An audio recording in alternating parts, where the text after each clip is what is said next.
Vamos lá, meus irmãos, vamos lá, começando aqui nossa quinta aula de Educação Religiosa 1. Mais uma vez, boa noite, graça e paz. Boa noite, graça e paz.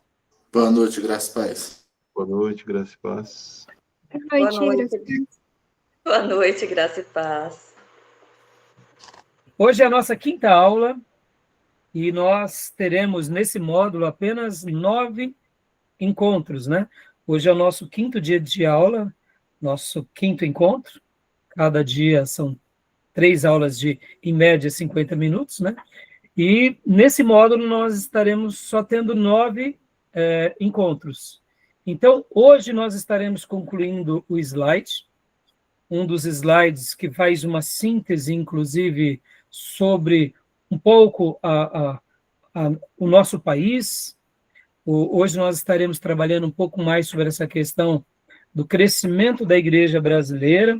Estaremos falando hoje também um pouco sobre a cosmovisão das religiões aqui no nosso país. E, por último, estaremos falando um pouco sobre discipulado e sobre o método de Jesus. E, a partir da próxima aula, nós estaremos trabalhando no livro A Pedagogia de Jesus, e assim estaremos concluindo até a nossa última aula, tá bom, meus irmãos? Então, hoje a gente vai fechar aqui essas partes, né, tão importantes, e eu não tenho dúvida que vai ser um momento também muito abençoado para todos nós, tá bom? E, como é costume, gosto sempre de avisar que as nossas aulas são gravadas para que os irmãos possam estar reutilizando esse material. Gravamos também para os alunos em EAD, para que aqueles que fizerem o curso estarão utilizando essas aulas também como parte do currículo, e gravamos também para abençoar o maior número de pessoas onde quer que essas aulas cheguem. Quem quiser entrar em contato conosco, na descrição desse vídeo, dessa aula, ou desses áudios, estão aqui os nossos contatos, tá bom? Então vamos lá, meus irmãos. Hoje a gente vai trabalhar aqui no quinto slide, que a professora Aparecida montou para nós, eu dei uma repaginada neles. Hoje a gente vai continuar falando, né, sobre esses assuntos da pedagogia, mas aqui hoje a gente vai olhar, eu diria, numa ótica um pouco diferente. O que nos aguarda? Quais são os nossos desafios? Porque hoje a gente vai estar falando um pouco sobre o crescimento da igreja ou do evangelho no Brasil, mas, ao mesmo tempo, quais são os nossos grandes desafios? Hoje e daqui a algumas décadas. Eu vou mostrar para vocês algo interessante sobre essa questão, né, do nosso país. Falarei também, como eu disse há pouco, sobre essa questão da cosmovisão, porque muitas vezes a gente não entende muito bem o povo, não entende muito bem as pessoas, e como que a gente vai se fazer compreendido, ou teremos ali uma mensagem bem compreendida, se a gente não compreende a cabeça das pessoas, se a gente não compreende o que elas pensam, né? Podem ver, somos latinos, somos brasileiros, o nosso país ele é praticamente um continente, né? Ou seja, a diversidade entre nós mesmos é imensa. Os nordestinos pensam diferente, né, dos sulistas, como pensam diferente daqueles que vivem, né, no norte do nosso país, ali na região do Amazonas, como as regiões praianas pensam diferente de quem está numa metrópole. Podem ver, nosso país ele tem grandes desafios, né, e grandes mudanças. Então, hoje a gente vai falar sobre essa questão da cosmovisão, olhando um pouco para as religiões em que estão no Brasil. E aí, para que a gente possa entender um pouco melhor, para que a gente possa fazer algumas pontes no ensino. Quando eu falo por um católico, quando eu falo para um espírita, quando eu falo, né, para um budista, quando eu falo para uma pessoa que ela é mais mística, como que a gente deve se comunicar? Como a gente deve entendê-los? Então, a gente vai fazer essa ponte hoje e depois, por último, vamos pensar sobre Jesus, que é o modelo pelo qual é a temática nossa, né? Lembrando que esse módulo ele tem como premissa o objetivo de nos preparar para ensinarmos na nossa igreja local, mas se nós tivermos um êxito muito grande na nossa igreja local, a gente vai poder abençoar também pessoas fora da igreja e abençoar, quem sabe, com esse ensino fazendo com que vidas se convertam, tá bom? Como eu não tenho dúvida que pessoas podem se converter também por causa desse seminário. Não tenho dúvida, porque a gente está trabalhando aqui sobre a palavra de Deus. E se alguém ficar interessado de aprender mais sobre a palavra de Deus e for ler a Bíblia, e o gatilho para essa pessoa ter sido assistir uma das nossas aulas, eu não tenho dúvida que Deus pode estar salvando. Né? Mesmo sendo uma aula mais acadêmica, mais para obreiros, mas eu não tenho dúvida que Deus pode fazer maravilhas, porque onde a gente, né, quando a gente se esbarra na Bíblia, a gente se esbarra com Jesus, né? E se a gente se esbarra com Jesus, só coisa boa acontece, não é assim? Então, meus irmãos, vamos lá. Eu quero ler um texto bíblico aqui com vocês, que está em João. Vou compartilhar aqui com vocês. Evangelho de João, capítulo de número 2, versículo de número 23 ao 25. João 2, 23 ao 25. Né? O irmão ou a irmã que puder, estou compartilhando aqui também na tela, né? João 2, 23 ao 25. Se quiser ler aqui na minha versão digital, fique à vontade. Se não, pode ler aí na sua própria versão. Evangelho de João, capítulo 2, versículo de número 23 ao 25. Vou ler aqui, pastor. Por favor. Ora, estando ele em Jerusalém pela festa da Páscoa... Está me ouvindo bem? Sim, sim. Ora, estando ele em Jerusalém pela festa da Páscoa, muitos, vendo os sinais que fazia, creram no seu nome. Mas o próprio Jesus não confiava a eles, porque conhecia todos, e não necessitava de que alguém lhe desse testemunho do homem, pois bem sabia o que havia no homem. Amém. Percebam, Jesus recebe de bom grado que muitos creem nele. Mas Jesus sabia que muitos estavam crendo nele por causa dos sinais, por causa do interesse, por causa do sobrenatural, e não por causa do próprio Jesus. Sabe aquela ideia? Pessoas se convertem pelos motivos errados. Acontece muito isso. Então, Jesus não confiava a eles nesse sentido. Eles estavam felizes com Jesus porque Jesus tinha acabado de curar várias pessoas. Jesus tinha acabado de fazer milagres. Então, as pessoas começaram a ver Jesus, de uma forma especial, como um profeta, como uma pessoa realmente ali, né, que tinha o poder de Deus. E ali estavam seguindo. Mas Jesus sabia que a motivação não era a real, a motivação mais genuína. Era uma motivação errada. E aqui, esse versículo 25 mostra algo muito interessante que eu quero destacar com vocês. E não necessitava de que alguém lhe desse testemunho do homem, pois bem sabia o que havia no homem. Esse versículo aqui mostra que Jesus conhece a nossa natureza. Ele conhece a natureza humana.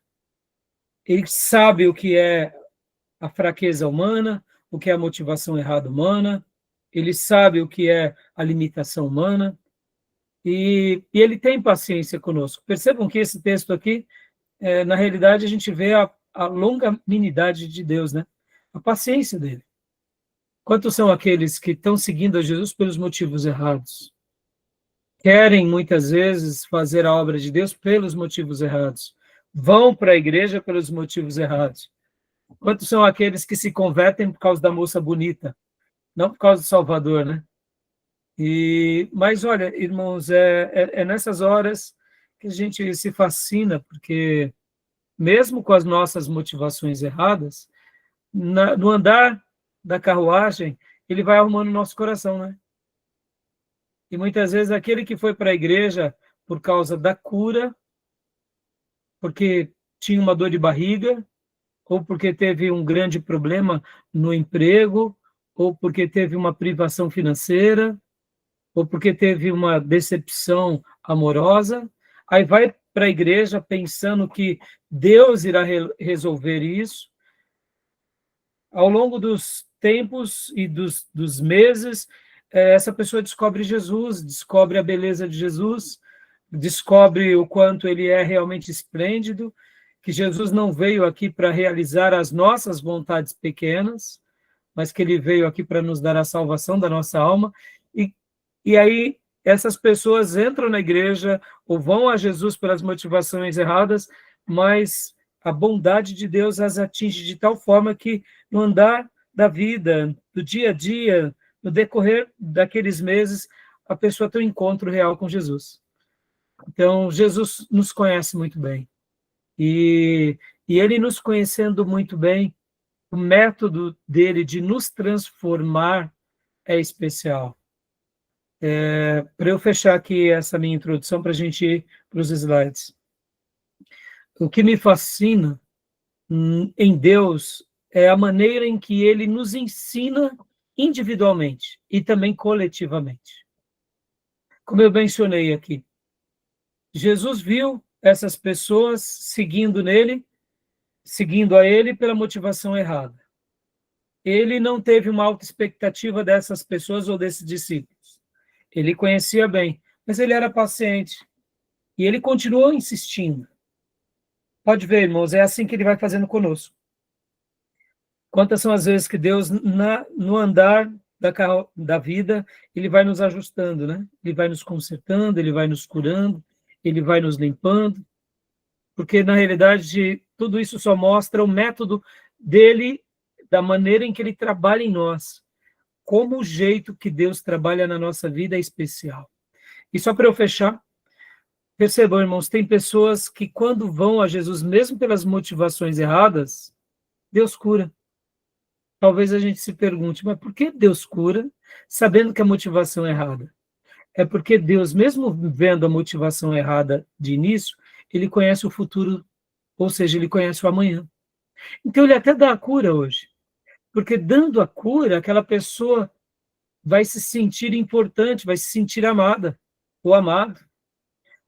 Aquela pessoa que vai para a igreja por causa de uma crise amorosa, de alguma forma Deus resolve aquela crise, quem sabe curando aquele coração, quem sabe apaziguando aquela vida, ou quem sabe restaurando aquele relacionamento.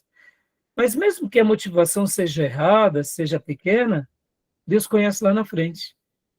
E ele sabe que aquele milagre, aquela resposta, aquela palavra vai ser o gatilho que vai gerar um verdadeiro discípulo amanhã. Ou seja, é o método, é a didática, é o jeito do mestre trabalhar na nossa vida. Não foi assim? Percebam, para eu ilustrar aqui com o apóstolo Pedro. Jesus chega para Pedro e para os demais ali pescadores, né, André, Tiago e João, e fala: sigam-me. E Pedro, siga-me, porque eu farei de você pescador de homens.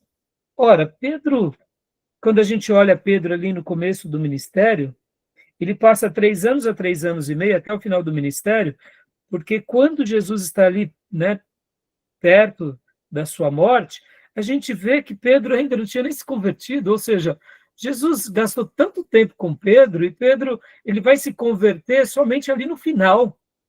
Aí talvez a gente diga assim, mas por que Jesus insistiu tanto em Pedro?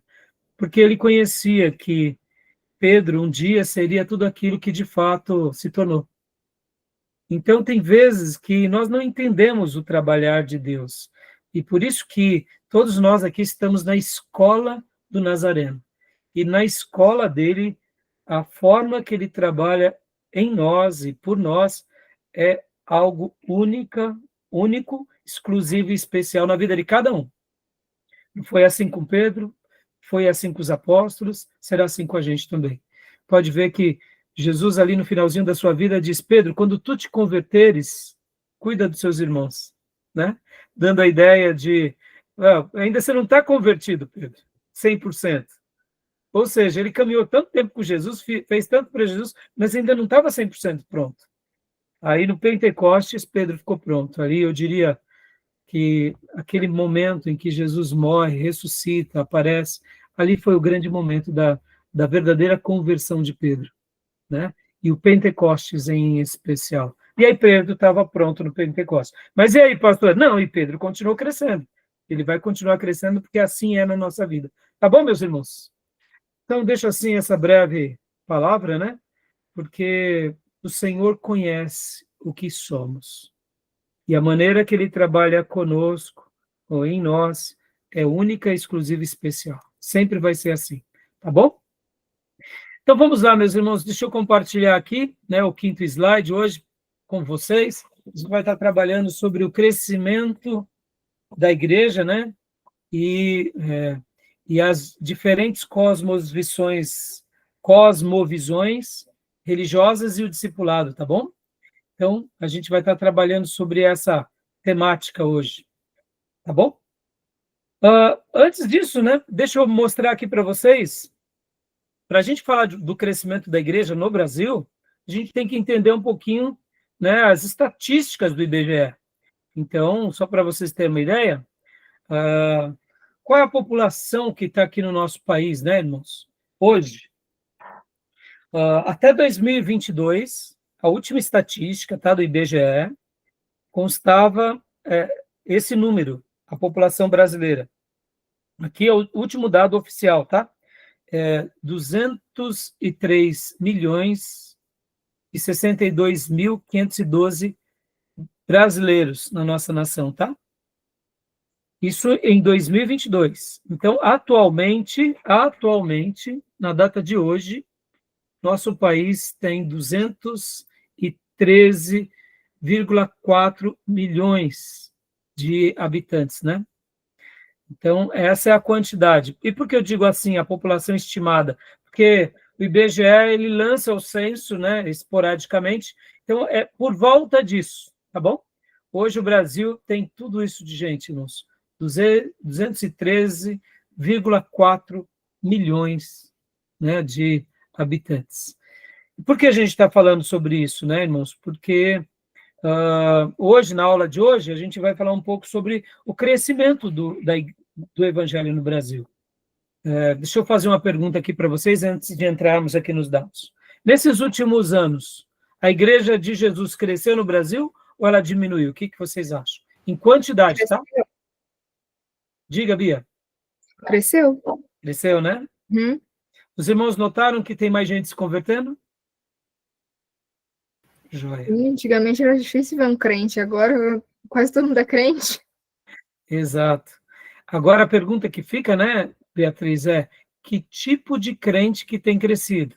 Aí é outra pergunta, né?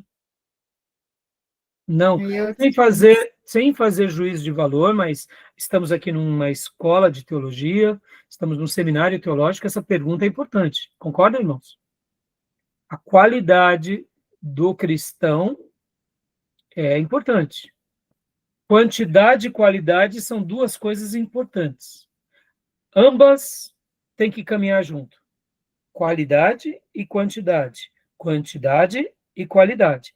Se eu só tenho qualidade e não tenho quantidade, a gente fica um pouco triste, porque tem muitas pessoas que precisam ser alcançadas, concorda? Mas se eu tenho muita quantidade e não tenho qualidade, isso também nos preocupa. Porque tem muita gente que diz que é crente, mas que tipo de crente?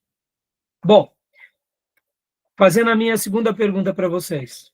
A qualidade do cristianismo na nossa nação tem crescido também como tem crescido a quantidade numérica? O que vocês acham? Expresse a opinião de vocês com toda a honestidade.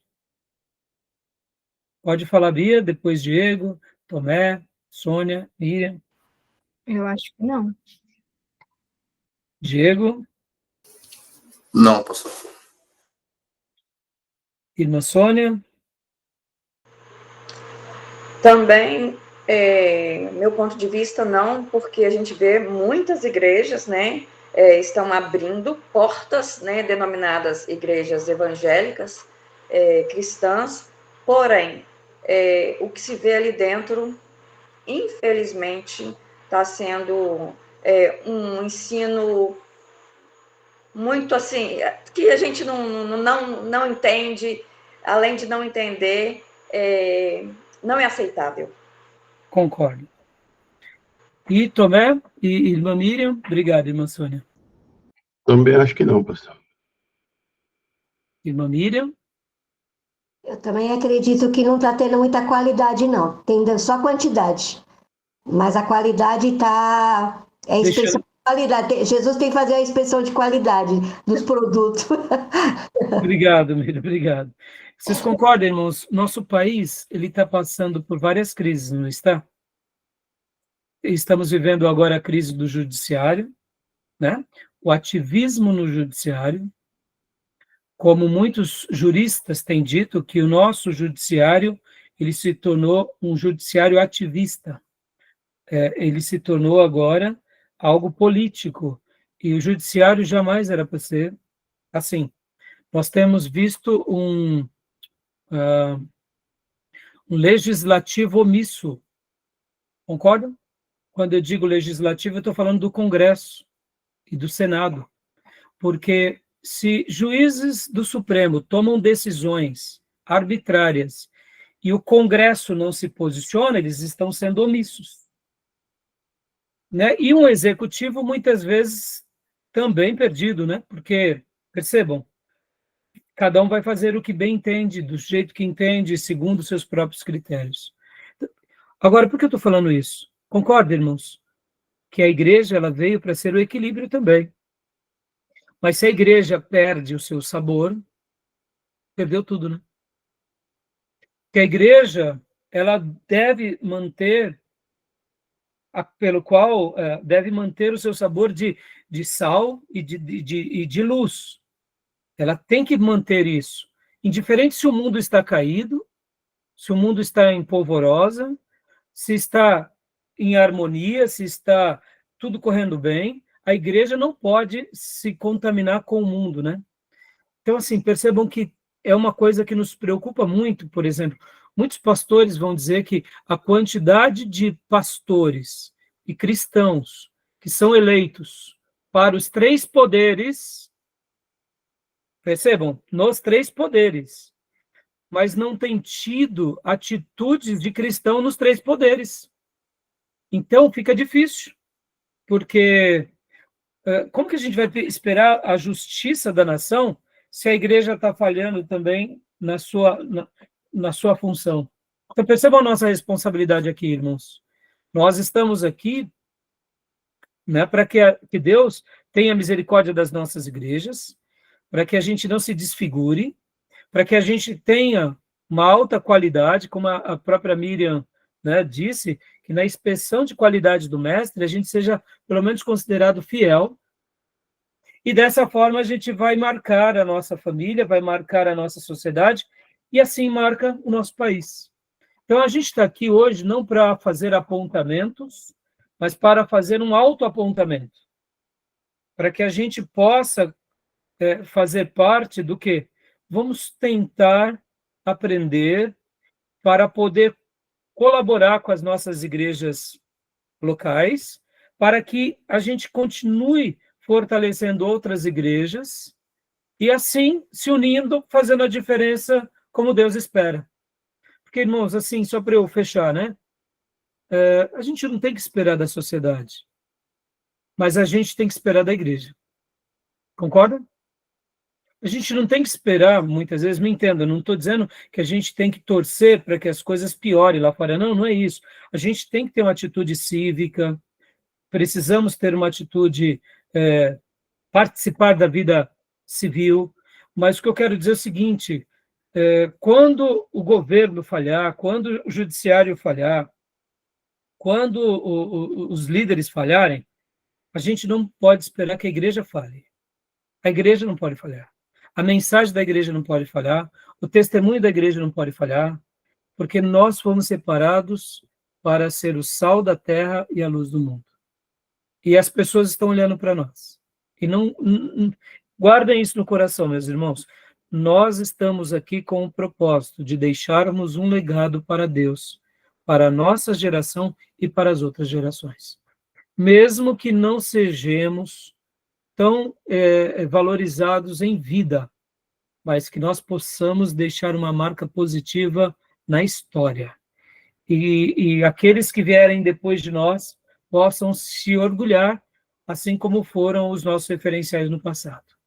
Que a gente possa ser esse que pega, né, a antiga geração, né, a tocha da antiga geração, segura com fidelidade e passa para uma nova geração se mantendo na fidelidade, tá bom? Então, hoje aqui, ao fazer os apontamentos, como eu fiz, eu quero olhar para nós, para dentro de nós, porque é muito fácil fazer os apontamentos, mas vamos tentar pensar qual é o nosso papel, como que nós temos sido, tá bom? E vamos clamar pela misericórdia de Deus. E que, como a Miriam disse, que na inspeção de qualidade do mestre a gente seja aprovado. Que a gente não vire refúgio, né, Miriam? Pelo contrário, que a gente sejamos frutas seletas, né, nas salvas do mestre, tá bom? Então, eu penso assim também, meus irmãos, que a igreja brasileira tem crescido muito, mas ela tem crescido de forma rasa.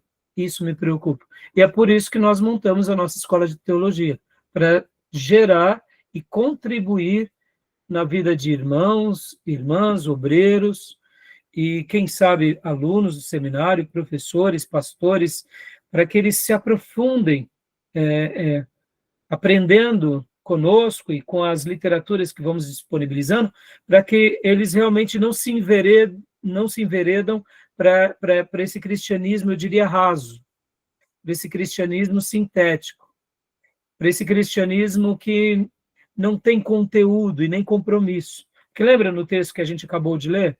Ó, mais uma vez, vou compartilhar rapidinho, mais uma vez. Essa multidão aqui estava impressionada com o quê? Com os sinais que Jesus fez. Motivação errada. Hoje tem uma quantidade enorme de pessoas se tornando cristã por causa do quê? Porque a igreja de Jesus virou próspera. Motivação errada. Eu quero me tornar rico. Eu quero me tornar rico que nem aquele pastor midiático, entenderam? Então, Jesus também não vai confiar a nós a sua obra. Ele sabe que a nossa motivação é errada e que ele possa reorganizar a nossa rota, que ele possa nos tirar dos atalhos, tá bom, meus irmãos? Porque, para eu voltar e concluir aqui, como disse o querido pastor Paulo Júnior, pastor Paulo Júnior, em certa ocasião, disse assim, que os irmãos dos últimos 20, 30 anos que se converteram no Brasil, muitos irmãos se converteram com o evangelho, não conheceram o verdadeiro evangelho. Quem se converteu nesses últimos 20, 30 anos. Porque, segundo Paulo Júnior, como nesses últimos 20, 30 anos tivemos muitos neopentecostais e telesevangelistas, muita gente se converteu nessa onda, mas não se converteu conhecendo o evangelho de renúncia, um evangelho puritano, um evangelho, sabe, de carregar a cruz. Então, assim, nosso dever é resgatar esse verdadeiro evangelho que foi deixado um dia pelos apóstolos, que foi relembrado na Reforma, que foi difundido, né, pelos grandes avivalistas, que a gente possa trazê-lo de novo à tona e possa ajudar os nossos irmãos que estão, né, se enveredando por caminhos perigosos. Como vocês mesmos dizem, como existe uma frase que diz, hoje tem muitas igrejas cheias de pessoas vazias.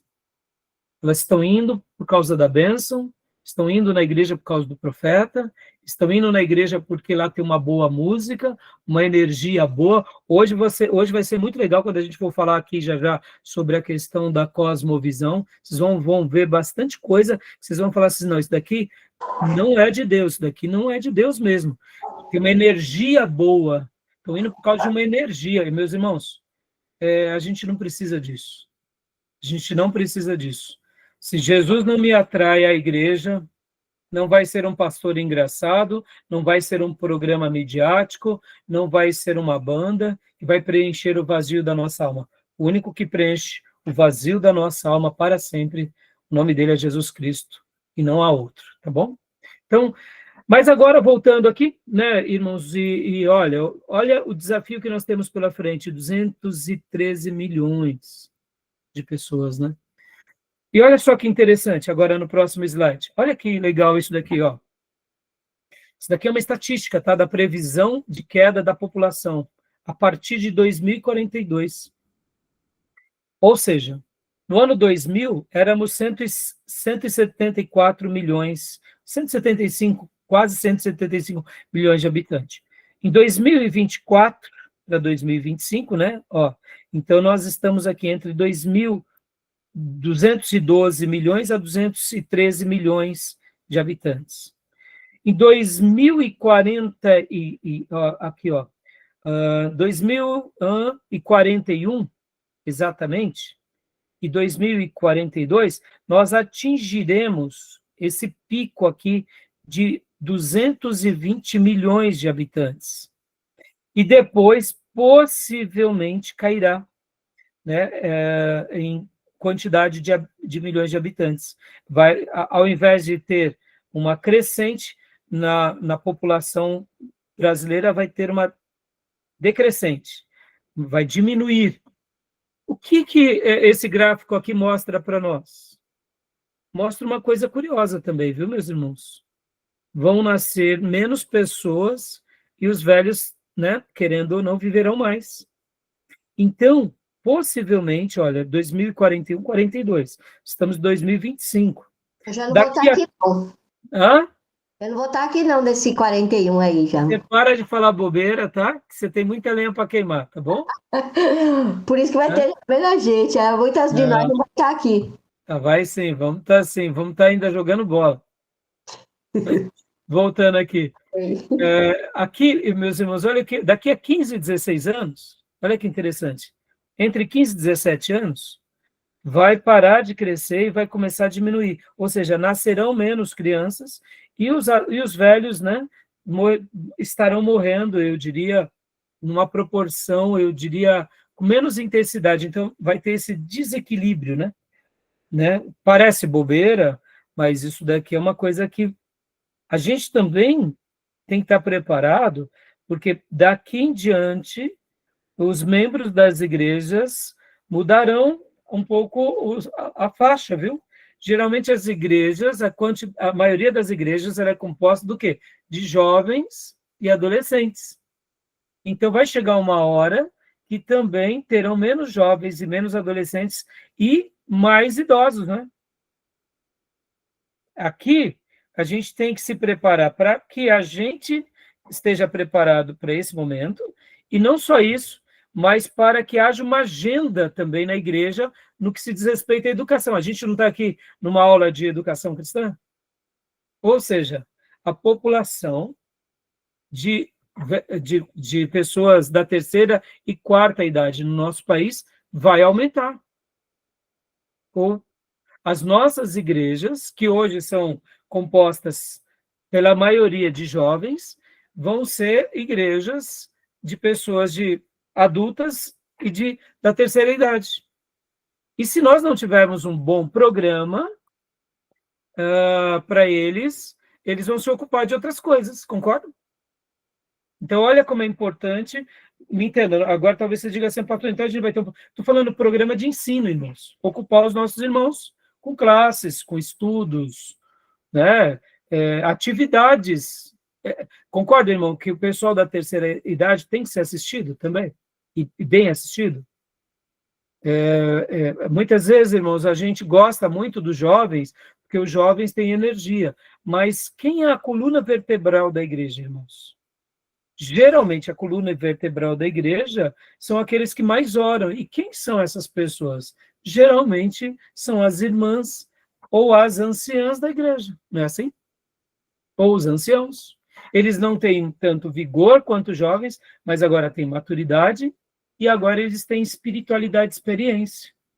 Então, percebam que aqui vai ser um momento também muito importante para que a gente se prepare, né? Porque eu estou com 54 anos. Eu vou estar com 70 anos.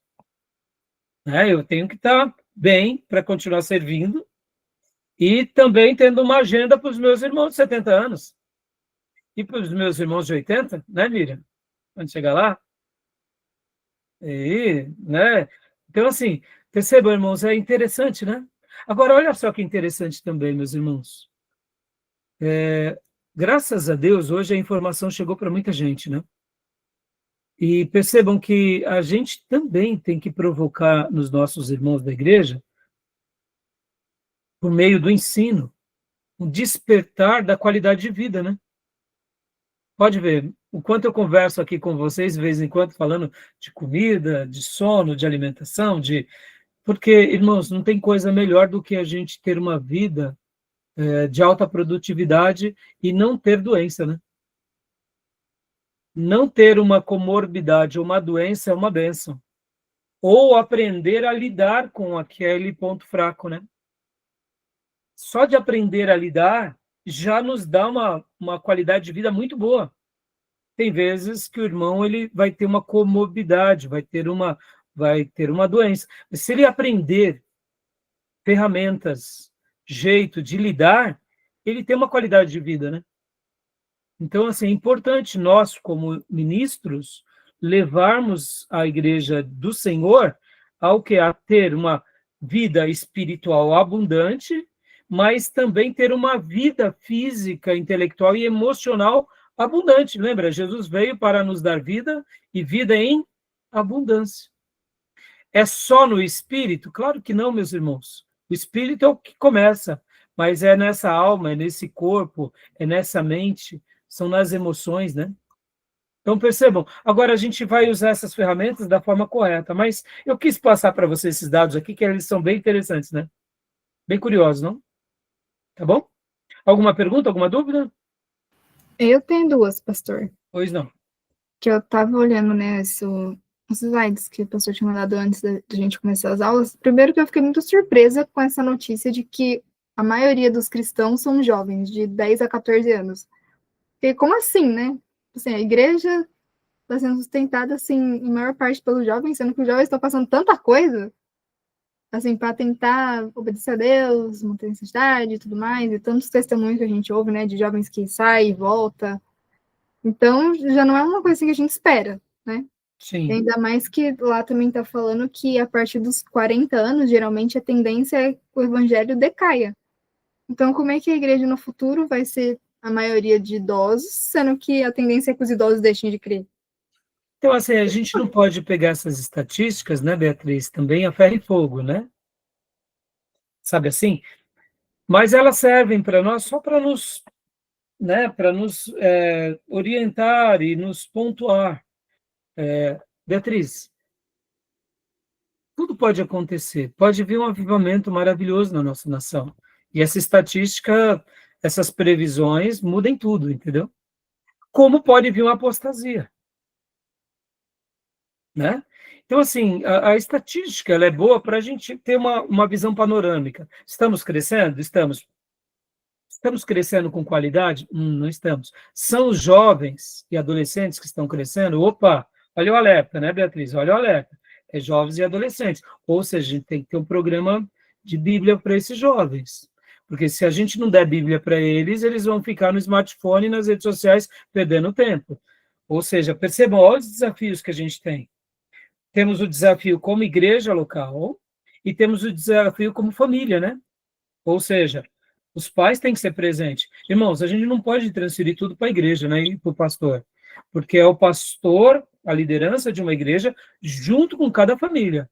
A família fazendo o papel em casa, fazendo valer, e aí o pastor depois, ou seja, é que nem os tios do infantil, né? Tem famílias que pegam as crianças, são uns atentados, são uns giraia, né? E aí joga lá na classe da escola bíblica e fala assim, tia do infantil, manda embora, né, o espírito do giraia do meu filho. Não é assim que resolve o negócio, né?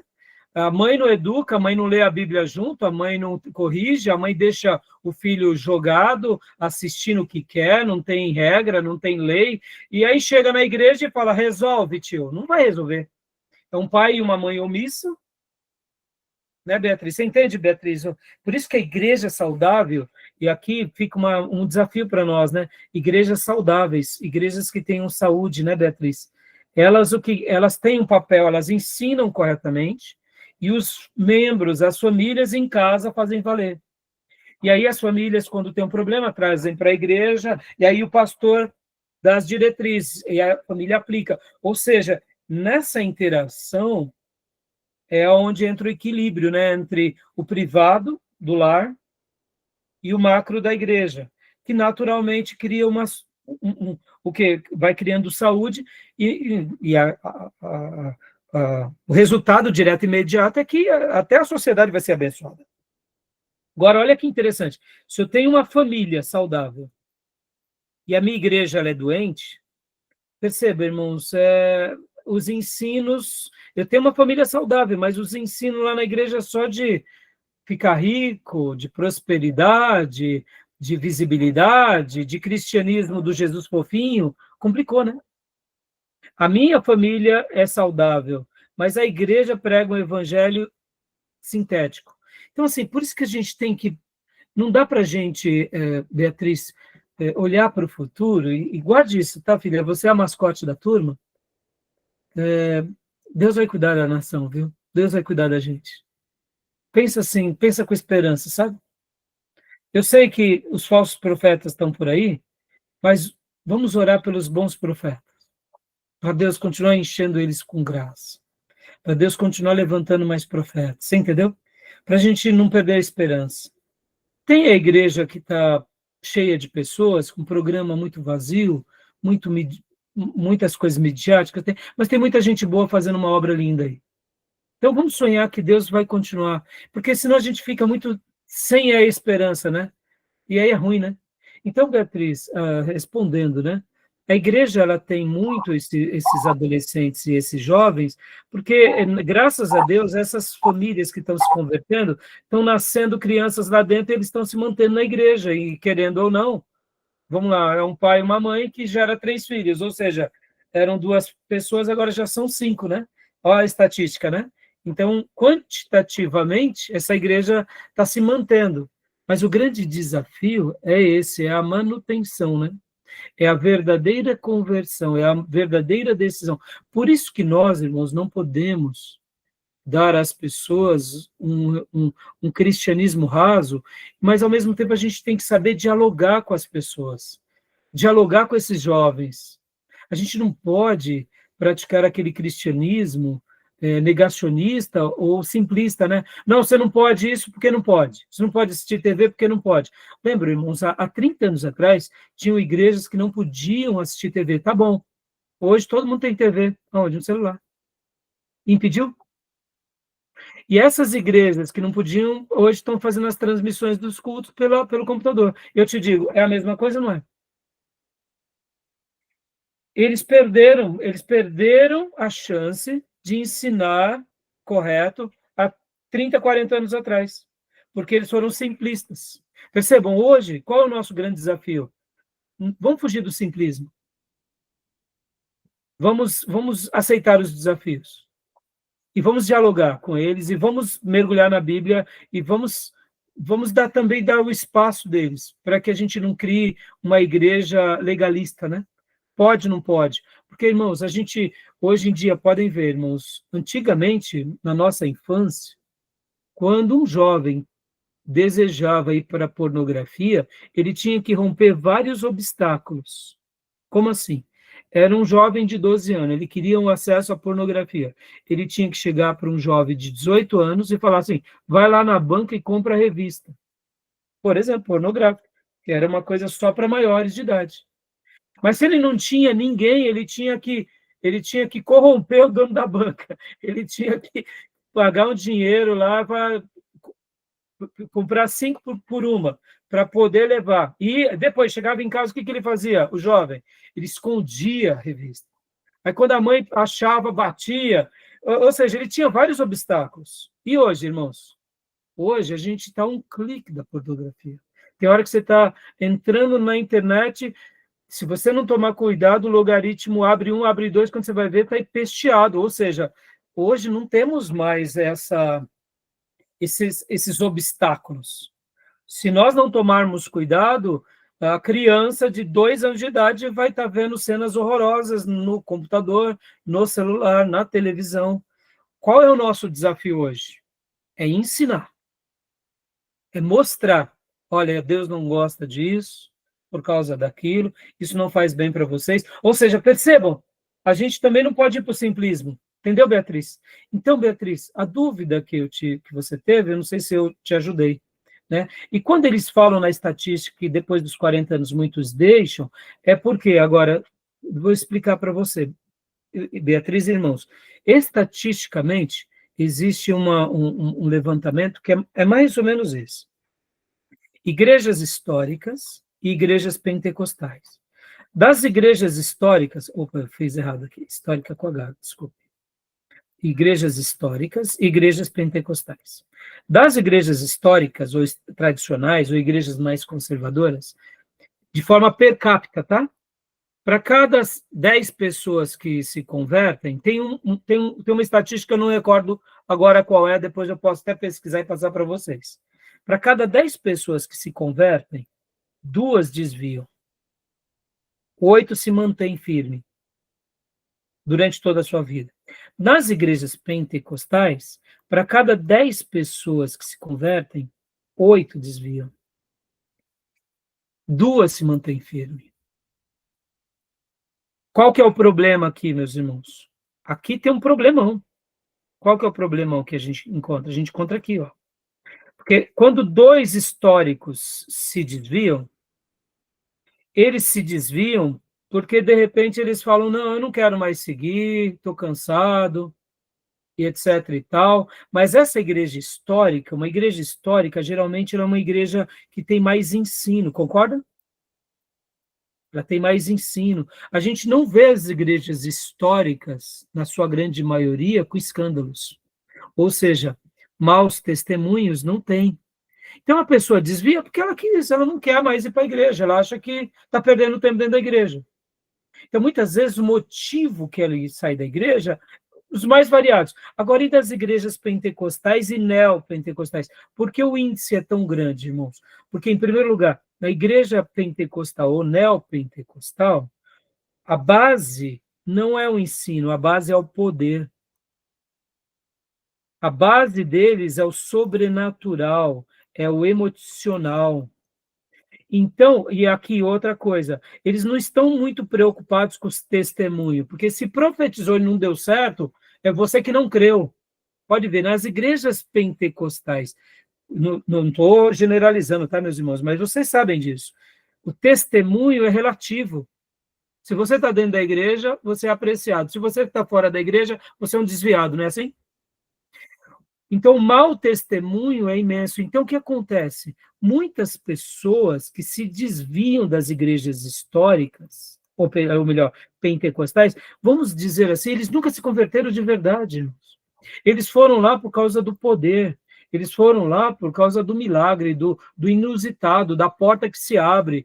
Ou seja, pior do que um não crente é um crente desviado. Concorda?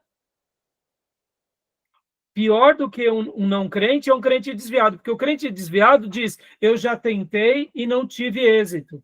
Então, Beatriz, essa estatística, ela acaba apontando, eu diria, grandemente esse grupo aqui. Não que o grupo histórico não seja afetado. E também tem aqui, ó, uma taxa também.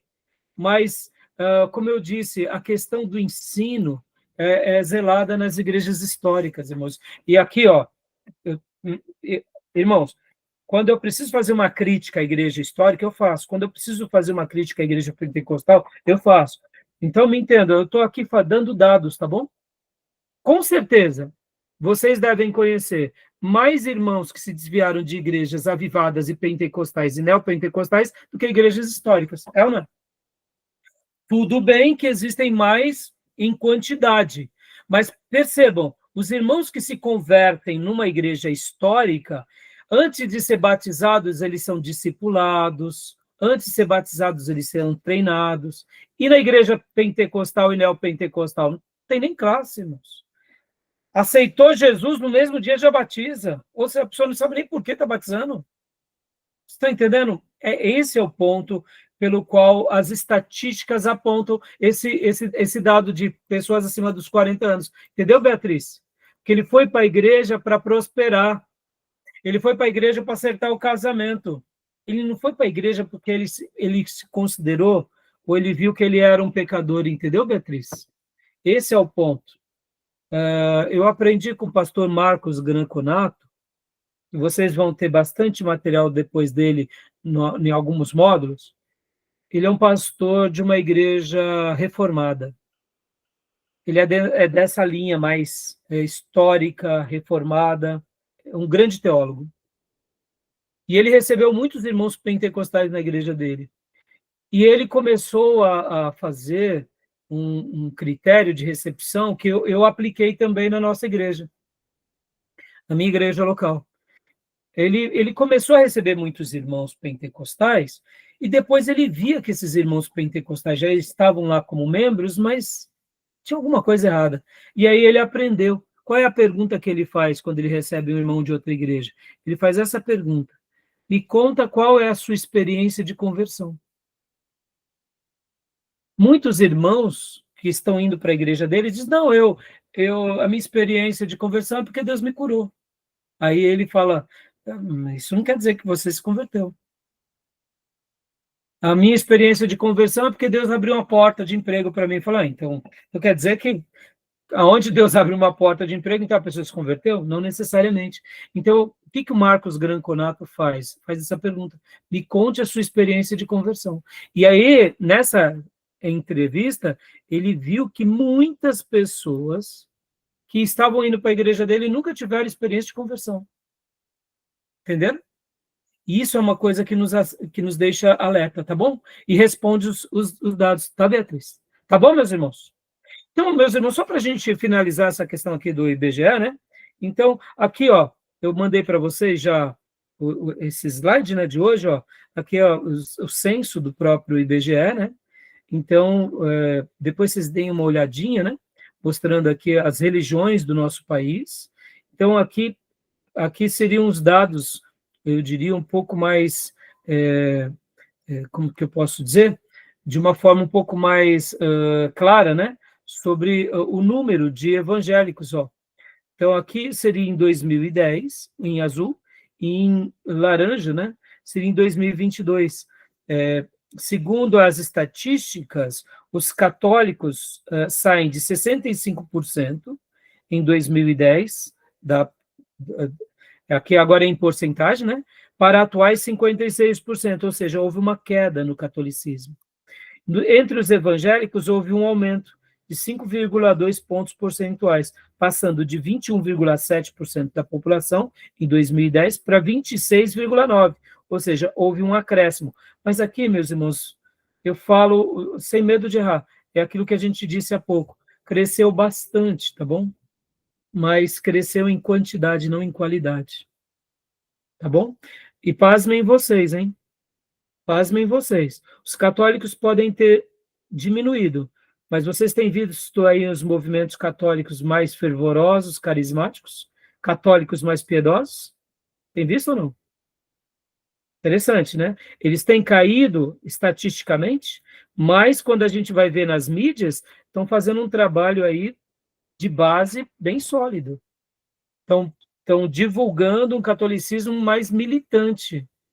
Você vê padres pregando contra o pecado, ou seja, a quantidade católica, de números de católicos, diminuiu, mas nós temos visto que, no que se diz respeito à mensagem dos líderes, eles estão sendo mais conservadores. Não estão indo tanto para bobeiras, né? Para liturgia sem sentido. Então é interessante isso, viu? Fica aqui uma crítica, viu? Porque a gente olha num primeiro momento como protestante, né? E diz, nós estamos ganhando os católicos, tá? Mas estamos ganhando para que tipo de evangelho? Por evangelho oba-oba? Do Jesus fofinho? É um perigo, né? Eles estão saindo do catolicismo e estão virando protestantes ególatras? Aí eu te pergunto, de que utilidade está sendo isso? Entendeu? Estamos crescendo, tá? E a luz está brilhando? Ora, porque se estamos crescendo, onde está essa luz? Onde está esse sal? Estão entendendo? A quantidade de evangélico está aumentando, mas não está salgando. Não está iluminando. Perigoso, né? Então fica aqui a observação. E aí segue aqui também o declínio para o espiritismo, né? Olha só, um aumento também nas outras religiões espíritas, e aí aqui são os dados aproximados, né? Então, nesse slide aqui, vai passando todas essas premissas, e aqui mostrando um pouco das religiões no nosso país. Pastor, é importante, como seminarista, a gente saber disso? Claro que é, meus irmãos. É importante a gente acompanhar, porque e se fosse, por exemplo, o ateísmo crescendo na nossa nação? O islamismo crescendo na nossa nação? Por exemplo, meus irmãos, na França, daqui a alguns anos e décadas, a França vai ser totalmente muçulmana, estatisticamente. Porque enquanto um francês gera um filho, um muçulmano gera 10 filhos. E a quantidade de muçulmanos que já está entrando na política, nos negócios, dominando as cidades, possivelmente daqui a algumas décadas a França vai ser um país muçulmano, na Europa. E essa é uma estratégia do Islã com relação a difundir a sua fé, pelo crescimento geográfico, crescimento com relação ao numérico das famílias, porque eles não têm controle de natalidade. Isso faz parte do Islã, entenderam? Muitos países se tornaram islâmicos por causa disso, porque quando você vai ver já é a maioria. Porque, irmãos, a gente não percebe isso, mas pensam assim, dois jovens, né, de 20 anos, eles casam, 20 e poucos anos. Se aí eles têm um filho, aí daqui a próxima geração, ou seja, em 100 anos, essa família vai ter, sei lá, 10 pessoas. Agora, se uma família de muçulmanos casa, e eles têm 10 filhos, e cada um... Aqui, meus irmãos, dá 1.000 pessoas. 2.000 pessoas. Enquanto um tem 100, outros tem 100, 200, 300 vezes a mais, entendeu? Então, questões de poucas gerações, o crescimento é exponencial. Interessante, né? É importante a gente acompanhar esses dados, tá bom? Então, depois vocês deem uma olhada, né? Eu passei para vocês no slide, mostrando um pouco aqui todas essas questões, tá bom? A questão da alfabetização, meus irmãos, isso é muito importante também, viu? Essa questão da alfabetização, né? Porque, querendo ou não, a igreja deve fazer parte disso daqui também, né? Outra questão, olha só que interessante, o nível de instrução, ó. Olha só que interessante aqui, ó. Os espíritas são os mais instruídos, viu? Os espíritas, os umbandistas, depois vem as outras religiões, e depois vem aqui, ó, sem religião, e depois vem os católicos. Ó, nós evangélicos aqui, nós estamos perdendo aqui para quase todos. Vem cá, isso daqui está totalmente estranho. Historicamente, os evangélicos, eles sempre foram quem? Quem levava a instrução. Estão entendendo o perigo de um evangelho água com açúcar? Estão entendendo, meus irmãos? A gente tem que provocar os irmãos da nossa igreja a estudarem mais e estudarem melhor. Para quê? Para sermos mais inteligentes. Agora, olha só, que parece bobeira, mas como que a gente vai evangelizar esses espíritas aqui se eles estão achando que a gente é chongo? Lesado. É ruim, né, irmãos? Por isso que a gente está aqui, para a gente fazer diferença. Vamos estudar, meus irmãos. Não tenhamos medo do estudo. O estudo é de Deus. Deus nos criou com um cérebro inteligente. Vamos fazer valer e vamos glorificar a Deus com a nossa mente. Amém, meus irmãos? Não vamos colocar o estudo na frente de tudo, não é isso. Mas a Bíblia, né, é a palavra de Deus, né? E a gente precisa ter, né? Aqui também fala sobre a questão da internet, né? Está bem pareada, né? Então é isso, aqui esse slide é bem interessante. Aqui são os números antigos do IBGE de 2000 se não me engano, 2010, tá? Aqui são os dados de 2010. E agora a gente vai para as cosmovisões. Porque você viu, a gente comentou agora um pouco sobre o nosso país, né? A questão numérica. Irmãos, uma última coisa aqui para a gente fechar esse bloco aqui. Só falar uma coisa aqui para vocês, ó. Quando a gente fala aqui nível de instrução, ó, a gente tem que orar muito para Deus prosperar o nosso país e prosperar o nosso povo, mas com a motivação correta. A prosperidade de Deus. Não essa prosperidade mercadológica. Porque com a prosperidade nós geramos mais educação. Porque quando nós não temos prosperidade, irmãos, não adianta. A gente não gasta dinheiro com a educação. Não deveria ser assim, tá, irmãos? A gente tem que reservar espaço para aprender a aprender, mesmo sem prosperidade. Mesmo sofrendo, a gente tem que provocar a educação. Mas falando aqui para a nação, tá? Falando de uma forma geral. Em momentos de prosperidade, um povo como o nosso, principalmente porque somos um país emergente, eles gastam dinheiro em educação. Porque quando nós não prosperamos, a gente só tenta sobreviver. Por que eu falo sobreviver? Porque a gente é um país emergente, meus irmãos. Concordam? Como que um pai de família vai pôr um filho para fazer uma faculdade se ele não consegue nem pôr a comida dentro de casa? Vocês estão entendendo o que eu quero dizer? Então, por isso que a gente tem que provocar situações de prosperidade e orar para que Deus prospere a nossa vida e a gente realmente resgate a prosperidade de Deus, não essa prosperidade dos neopentecostais, tá bom? A prosperidade dos neopentecostais, vou fazer a minha denúncia aqui, eles adoram um Deus chamado prosperidade, que é um Deus invisível, concorda? Os neopentecostais adoram Mamon. Concorda? Não adoram a riqueza? Não tem o ídolo lá da prosperidade, mas eles buscam o quê? Só prosperar. Não estou falando disso. Eu estou falando daquela prosperidade bíblica, tá bom? Falando da prosperidade que Deus concedeu ao patriarca, ao povo de Deus. Então, aqui, ó, pode ver, o povo evangélico brasileiro, hoje, ele tem prosperado. Não era para estar num nível de instrução tão baixo. Concorda? Será que não está errado? Tá, claro que tá errado. Tá errado, filha. Mas por que tá errado? Porque eles estão querendo prosperar para viajar, para construir o seu próprio reininho nessa terra, Miriam. Porque no momento que eu prospero, o que eu tenho que fazer, Miriam? Eu tenho que provocar situações onde a minha família faça uma faculdade, monte uma empresa, concorda? Não, aí eu prospero e eu vou pensar em, por exemplo, vou comprar um iPhone. Nada contra comprar um iPhone. Mas percebam, eu prosperei um pouquinho, eu tenho que trocar de carro, eu tenho que ter um carro zero. Meus irmãos, nada contra você ter um carro zero, ter uma casa melhor, mas a gente tem que ter uma mentalidade de parcimônia. O que é a parcimônia? É a arte de poupar, é a arte de guardar para reinvestir, para ter mais. Ou seja, eu tenho que fazer com que o meu dinheiro trabalhe para mim. Agora não, eu vou lá para mostrar que Deus está me abençoando e troco de carro.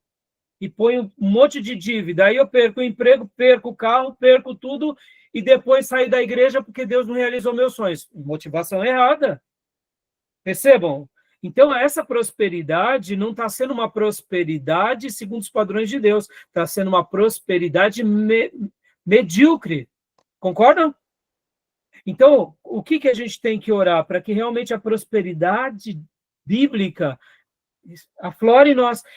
Para quê? Para a gente poder criar negócios, empresas, comércios, para a gente deixar um futuro para a nossa família, para os nossos filhos, e assim criando um país rico mesmo.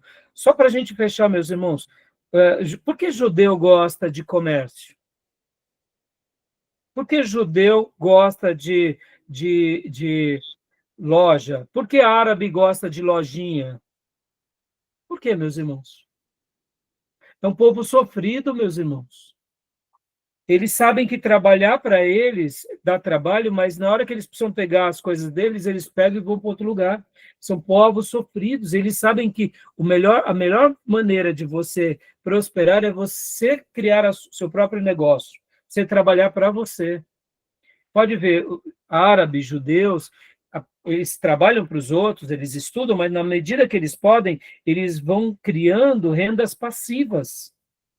Eles vão guardando, Ó, o oposto da parcimônia é o quê? É ser pródigo. O que é pródigo, irmãos? O que é pródigo? É um lascado. Buscar o dinheiro. Eu gostei da palavra.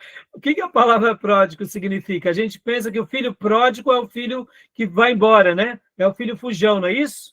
O que é a palavra pródigo? Qual é a tradução de pródigo, irmãos? Esbanjador. Por isso que é o lascado que a Miriam falou. O pródigo é gastador. Ser um gastador, irmão, não é um princípio bíblico. Pode ver, a parcimônia ou parcimonia é a arte de poupar. O que a Bíblia vai falar para nós lá em Provérbios? Aprenda com a formiga. A formiga, o que ela faz? Ela trabalha, ela aguarda, ela se prepara para o inverno. Percebam, irmãos, aqui eu não estou falando para a gente ter o nosso fazer das reservas, aquilo que Jesus disse, né? Construirmos aqui tesouros, não é isso, mas é preparar a nossa vida e o nosso futuro. A gente está falando aqui, por exemplo, de que estatisticamente o povo evangélico está estudando menos. Está errado. Temos que estudar mais. Tem que continuar estudando. Cada curso superior que fazemos, meus irmãos, isso se repercute em aumento salarial. Irmãos, eu sei que vocês estão aqui no seminário teológico, mas quem já está aqui há 1 ano já aprendeu bastante coisa comigo. Eu não tenho dúvida que vocês vão prosperar. Por quê? Porque a gente aprende sempre alguma coisa. Tudo que a gente aprende se traduz em recompensas monetárias, recompensas humanas também. E, claro, que no nosso caso aqui, principalmente é espiritual. A nossa proposta aqui é espiritual. Mas concorda que toda a prosperidade espiritual, ela deságua também na vida física? Estão entendendo? Então, meus irmãos, eu não estou querendo aqui que vocês, né, tenham essa ambição no sentido de ganância, né? Não é isso. Mas é que tenho... para eu fechar, irmãos, tentem discernir o que é ganância e o que é ambição, tá? Discernam o que é ganância e ambição. Vamos lá, meus irmãos. O que é a ganância? A ganância é eu subir pisando nos outros, tomando o que é dos outros. Isso é ganância. A ganância, ela nos faz lembrar muito a inveja. O que é a inveja? A inveja não é eu quero o carro do Tomé, eu não quero um carro igual ao do Tomé, eu quero o carro do Tomé. Entendeu? Essa inveja, essa cobiça, ela é doentia e diabólica. Por isso que eu quero o carro do Tomé, eu não quero um carro igual ao do Tomé. Eu quero dele, porque ele não pode ter, eu tenho que ter o que é dele. Entendeu? Então, a ganância é isso, e a gente não pode ter ganância. O que é ambição, irmãos? Vocês nunca mais vão esquecer disso. Tenha uma santa ambição. O que é ambição? Quando você olha para um pé de árvore, um pé de laranja, uma laranjeira, ela tem que produzir muitas laranjas. Ela nasceu para isso. Então, se ela produzir, vamos supor, cada safra ela produz 500 laranjas. Eu não sei quanto que um pé de laranja produz, mas vou dar uma ideia. É muita laranja, não é? Numa safra? Vamos supor que sejam 500 laranjas. Mas eu sou um pé de laranja bem humilde, pastor. Para mim, produzindo 10 laranjas, eu estou fazendo a vontade de Deus. Não, isso é mediocridade. Se Deus te fez produzir 500 frutos, por que você vai querer 10? Você nasceu para 500, ou seja, tem ambição. Vamos lá, meus irmãos. Que tamanho eu queria que fosse a Igreja Batista Missionária de Ferraz de Vasconcelos? Sem medo de errar. Do tamanho de Ferraz de Vasconcelos. Tá bom? É isso. Quantos 1000 habitantes tem Ferraz? Eu queria ter toda essa cidade debaixo do meu cuidado. E eu estou trabalhando para Deus me dar o maior número possível. Quantos Deus vai mandar? Não sei, mas é o meu ideal. Ou seja, eu quero produzir e não quero perder nenhum. Estão entendendo, irmãos? Ambição. Ganância eu não quero que nem tenha mais nenhuma igreja em Ferraz, eu só quero a Igreja Batista Missionária. Não, aí não posso. Eu quero ser mais uma com as muitas igrejas, mas eu quero todas as almas que Deus reservou para mim. Quanto será? Serão 50 almas? 100 almas? 500 almas? 5.000 almas? Eu quero o máximo do meu potencial. e não quero perder nenhuma. Isso é ter ambição. Vamos lá, vamos traduzir isso para a vida financeira. Eu estou ganhando um salário mínimo. Ora, Deus te fez nascer para você ganhar 10 salários mínimos, porque você vai querer ficar vivendo com um. Tem pessoas que foram dotadas por dons e talentos para ganhar 50 salários mínimos. Meus irmãos, ganhe os 50 salários mínimos e invista no reino. Ou seja, se Deus te deu essa competência de montar uma empresa, de ganhe, meu irmão. E depois consagre tudo isso a Deus. Estão entendendo qual é a diferença de ganância para ambição? Agora, no momento que eu falo, eu quero ganhar 50 salários mínimos e não quero que ninguém tenha, aí é ganancioso, né, irmãos? Não, não é isso. Não estou falando isso. Eu não quero o que é dos outros, eu quero o máximo do meu potencial. Está entendendo? Deu para entender? Compreendeu? Então, essa é a prosperidade de Deus na nossa vida, tá bom, meus irmãos? É que nem aqui eu estou dando aula para vocês, meus irmãos. Qual é a minha meta? É que vocês assimilem tudo do melhor. Para quê? Para que vocês gerem, segundo Deus, tudo aquilo que Deus reservou para cada um de vocês. Então, eu não quero que vocês aprendam só um pouquinho, eu quero que vocês aprendam o máximo. E se vocês se tornarem professores muito melhor do que eu, glória a Deus, é a capacidade de cada um de vocês, tá bom? Tudo bem? Beleza? Podemos fechar? Mas percebam aqui o quanto aqui na questão da educação isso nos mostra preocupação. A gente cresceu como povo, estamos perdendo a educação, tem alguma coisa errada. Poxa, a gente seguimos a Deus que temos um livro e não estamos lendo o livro. É esquisito, né? Diga, quem foi que perguntou? Eu. Num dos slides anteriores, está mostrando que em todas as religiões, a maioria da população são mulheres. Você sabe dizer por que isso acontece? Sim, tem uma explicação. Sabe qual, Beatriz? A explicação é porque, geralmente, a mulher ela é mais passional. A mulher ela é mais do coração. Então, ela se inclina aos fatores religiosos com mais facilidade. E também outra explicação, por que a maioria das conversões se dão, Beatriz, entre a adolescência e a juventude? Porque são os grandes momentos de decisões das pessoas. Os jovens tomam as grandes decisões da sua vida, aonde? Não é aqui? No início da adolescência para a juventude? Segundo os especialistas, Beatriz, nós tomamos de 3 a 5 grandes decisões da nossa vida. E é nesse período que geralmente a gente toma. Quando eu digo grandes decisões, por exemplo, hoje, os especialistas eles vão dizer que diariamente nós tomamos coisas de dezenas de decisões. Que roupa eu vou usar, o que eu vou comer, o que eu vou beber, que horas eu vou chegar, por exemplo, durante o dia, que caminho eu vou pegar, não é assim? Durante o dia nós tomamos uma média de 30 decisões, eu não lembro agora o número, tá? É muitas decisões pequeninas, mas os especialistas dizem que na nossa vida nós tomamos de 3 a 5 grandes decisões da vida. Quais são elas? O que eu quero ser na minha vida como profissão, não é assim? Com quem que eu vou me casar, não é assim? Que religião que eu vou seguir, não é? Já foi 3 aqui, ó. Não é? Não deu certo uma... Perceba, nós não tomamos 20 grandes decisões na vida. Não dá tempo, né? Forrest Gump, lembra aquele filme, né? Forrest Gump, que ele virava, cada período, ele virava aquele filme com Tom Hanks, se eu não me engano, que ele virava corredor, aí depois ele virava outra coisa. Não dá tempo na vida, não é assim? Você não consegue ser um esportista muito bem-sucedido, um advogado muito bem-sucedido, um juiz muito bem-sucedido. Não dá para ser assim, né? Alguém já disse, Beatriz, tem uma frase muito interessante, que é do guru da administração moderna, que é o Peter Drucker, se eu não me engano, o nome dele era esse, que ele falava assim, que nós nascemos para uma coisa, servimos para mais 2 ou 3 coisas, e nas demais enrolamos. É verdade. Né? O guru da administração dizia isso. Nós nascemos para 1 ou 2 coisas. Nascemos para uma grande coisa, aliás. Servimos para 2 ou 3 coisas. Ou seja, por exemplo, né? Eu nasci para ser um gestor, ou para ser um professor, ou para ser um empresário? Sirvo para mais 2 ou 3 coisas.